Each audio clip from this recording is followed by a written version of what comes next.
Russian grenades are going out here.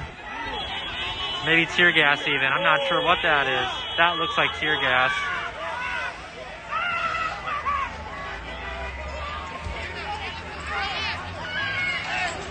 Not sure exactly if that's concussion or tear gas, but based on the amount of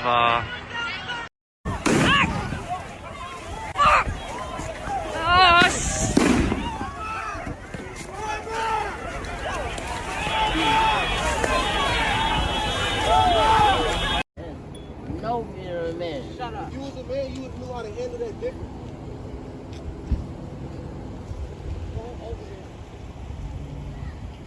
Your life needs to be spayed and neutered. What is you talking about?